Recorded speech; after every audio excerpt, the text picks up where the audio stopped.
बारामतीतून एक मोठी बातमी येते। शरद पवार यांनी बारामतीमध्ये अजित पवारांचं निवासस्थान असलेल्या सहयोग निवासस्थानी जाऊन सुनेत्रा पवार यांची भेट घेतली। सध्या बारामतीच्या सहयोग सोसायटीत पवार कुटुंबीय एकत्र आहेत। अजितदादांच्या अंतिम संस्कारानंतर पहिल्यांदाच पवार कुटुंब एकत्र आल्याचं त्यामुळे पाहायला मिळालं। विजय सोरमारे ज्येष्ठ राजकीय विश्लेषक आपल्या समवेत आहेत। विजय सोरमारे जी, विशेषतः सुनेत्रा पवार यांच्या उपमुख्यमंत्री पदानंतर सगळं पवार कुटुंब एकत्र दिसतंय, याकडे आपण कसं पाहता?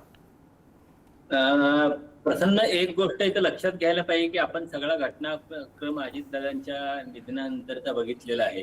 अंत्यसंस्कारानंतर सुनेत्रा पवार तातडीने मुंबईला रवाना झाल्या, त्यांचा उपमुख्यमंत्री म्हणून शपथविधी झाला। त्यामुळं सगळं पवार कुटुंब एकत्र येत नव्हतं। म्हणजे त्या दुसऱ्या दिवशी इकडे मुंबईत शपथविधीची तयारी सुरू असताना पवार तिथं बारामतीत शरद पवार सुप्रिया सुळेंना भेटत होते। आज सकाळी जय पवार किंवा अजितदादांच्या भगिनी विजयाताई पाटील ही सगळी शरद पवारच्या संदर्भात चर्चा करत होती।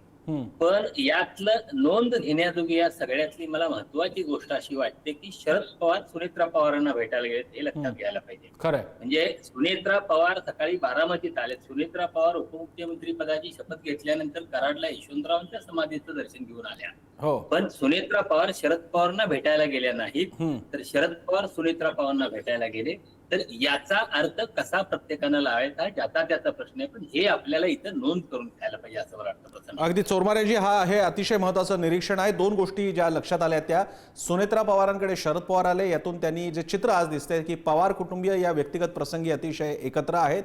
आणि दुसरी गोष्ट जी विजय सोरमारेंनी नमूद केली, लक्षात आणून दिली की प्रीती संगमाला जाणाऱ्या सुनेत्रा पवार या उपमुख्यमंत्री झाल्यानंतर शरद पवारांकडे आल्या नव्हत्या, किमान आजच्या घडीपर्यंत तरी। धन्यवाद सोरमारेजी आपल्या या प्रतिक्रियेसाठी।